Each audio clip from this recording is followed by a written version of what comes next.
Welcome to the University of Michigan Dentistry Podcast Series, promoting oral health care worldwide.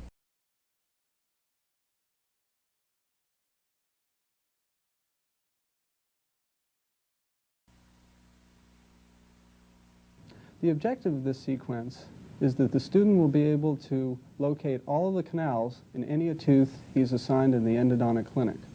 It seems obvious that if you don't locate the canals, you won't be able to clean them and fill them, and the tooth that you're treating is guaranteed to be a failure. The instruments that we use in this procedure are simply a sterile, clean mouth mirror and a sterile endodontic explorer. But there are also 4 requirements that you need to have completed, or you won't be successful in locating all the canals. When students have trouble locating the canals, it's usually one of these 4 requirements that they've skimped on. The first is that they should have a well-designed and prepared access preparation, especially the fact that the floor of the pulp chamber should remain intact to guide you to the orifices of the canals. Secondly, the pulp chamber should be meticulously clean of all debris. Thirdly, you should have knowledge of the normal pulpal anatomy and where the orifices of the canals are expected to be located. And 4, you should look for the maximum number of canals in each tooth. If you're having problems locating canals, make sure that you've fulfilled all of these 4 requirements and then look carefully. If you can't find it then, you probably best call over an instructor and check out your findings with him. Now I want to go through and show you where and how to look for the canals in the various different teeth. Maxillary anterior teeth usually pose no problems to students, since that there's generally one canal coming straight off of the pulp chamber. So once you get your access to the pulp chamber, you're into the canal. Mandibular anterior and bicuspid teeth are similar in that they usually have one canal leading directly off of the pulp chamber. However, both mandibular anterior and bicuspid teeth have a tendency to have 2 canals, and you have to check each tooth to make sure that it does have only one canal. You do this by coming in at different angles and looking for a second canal. Come in heading towards the labial and have it geared right down into the pulp canal. Come in from the lingual and go right on down. Feel for 2 canals and only accept that you have one when you're sure that you can't feel a second. As you can see in the cross-section diagram, you can come in through the access preparation from the lingual heading towards the buccal. Go all the way down and the wall will guide you into a canal.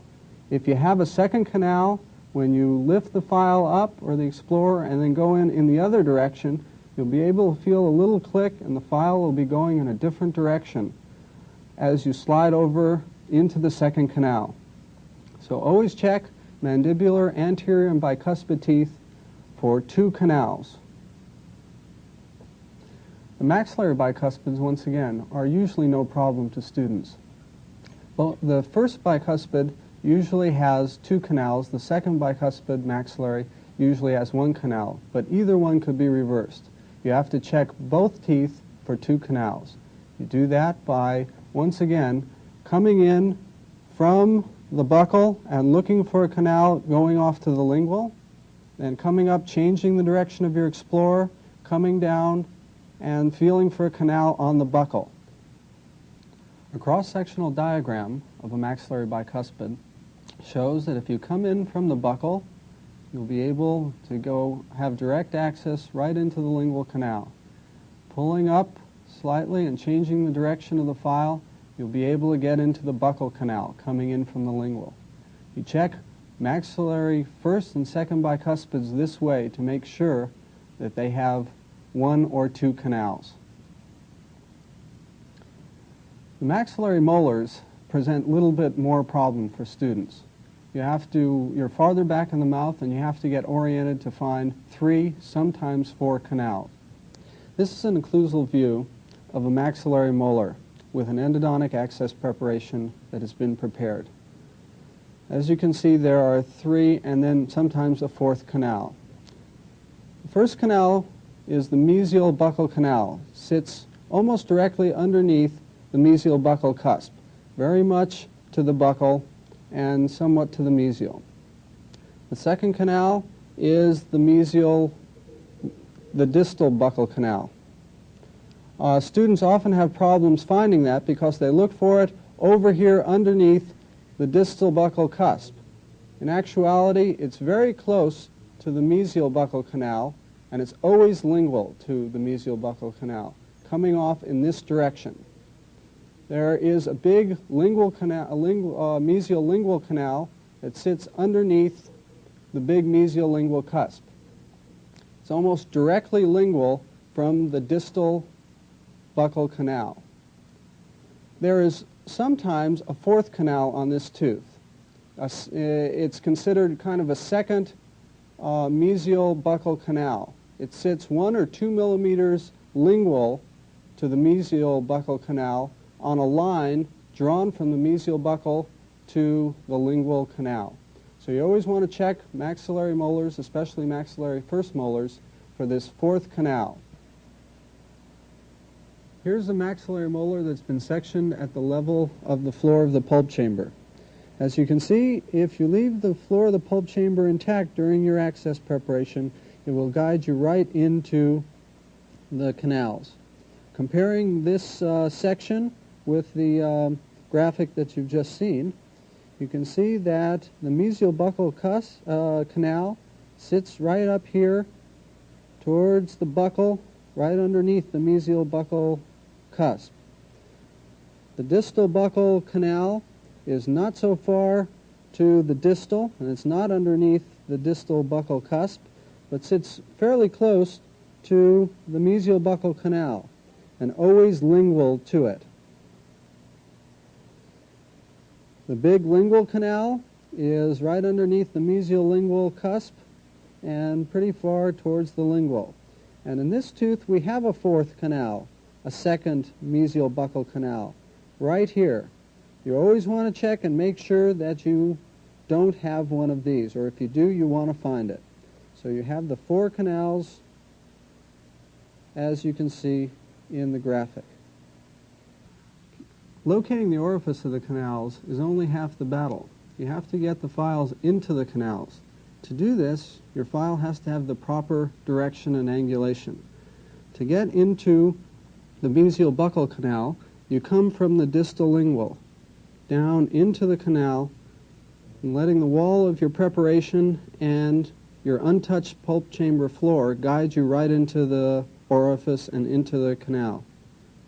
To get into the distal buccal, you come from the mesial lingual, and you get right into the distal buccal canal. And to get into the big lingual canal, you come from the buccal, and you'll slide right into the lingual canal. A cross-section graphic shows you what's going on when we do this. You come in from the distal lingual, and you'll go right into the mesial buccal canal. You come in from the mesial lingual, and you'll get into the distal buccal canal. And if you come in from the buccal, you'll go right down into the lingual canal. The mandibular molar poses similar problems to those of the maxillary molar. It's far back in the mouth, and you have to get oriented to find 3, sometimes 4 canals.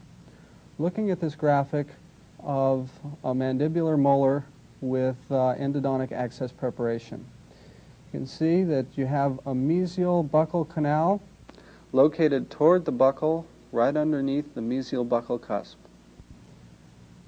The mesial lingual canal is not that far to the lingual. Most people look for it way out underneath the mesial lingual cusp, but it's actually almost in the center of the tooth. And then you have almost directly distal to the mesial lingual is the big distal canal. Now that canal sometimes has 2 canals instead of 1. So you have to check that canal probing it in different directions to look for 2 small canals on the distal instead of 1 big canal.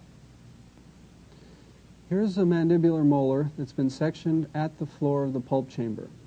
You can see that the floor of the pulp chamber guides you right into the canals if it's left untouched during your access preparation. Comparing it with the graphic that we saw before, you can see that you have the mesial buccal canal very far up to the mesial lingual canal not quite as far to the lingual as you might expect, but almost directly mesial from a big distal canal. Now in this case, the distal canal actually has 2 separate canals, which we can find by probing in one direction and taking the probe out and coming out and probing in another direction. Make sure in mandibular molars that you check the distal canal to make sure that it's a single canal instead of 2 smaller canals. When you find the orifice to the canal, then you have to have the proper angulation to get your file into the canal. To get into the mesial buccal canal, you come from the distal lingual and it slides right on in. To get into the distal, the mesial lingual, you come from the distal buccal and you'll get right on into your canal. And to get into the distal canal or canals, you come in from the mesial. And if you're checking for 2 canals, which you should, you come from the mesial buccal and then the mesial lingual. Make sure that you have only 1 canal, or if you have 2 canals, that you'll find them. This graphic will show you what's going on inside the tooth. To get into that mesial buccal canal, you get your file over to the distal lingual, and it will go right on down into the canal. You can see that it would be hard to get in coming straight down. You'd hit the floor of the pulp chamber. Coming into the mesial lingual canal, you don't have to come all the way from the distal buccal because the canal is almost in the mesial of the tooth. You can come pretty much straight on down and you'll get right into that mesial lingual canal. To get into the distal canal, you come in from the mesial and you'll slide right on down into that big canal. And you want to make sure to check for 2 canals in that distal. Now once again, if you have any problems finding the canals that you're looking for, check your 4 requirements, making sure each one of them has been fulfilled, especially the last one. Always check for extra canals to make sure that you're not missing any. Once you're sure that you've done all that you can do, you want to check with an instructor to verify your results. You've been listening to a presentation from the University of Michigan School of Dentistry, which is dedicated to supporting open learning and open educational resources. This recording is licensed under the Creative Commons. It may be reused and redistributed for nonprofit use. Please attribute materials to the University of Michigan School of Dentistry and redistribute under this same license. For more information on how this and other University of Michigan School of Dentistry recordings may be used, visit www.dent.umich.edu/license.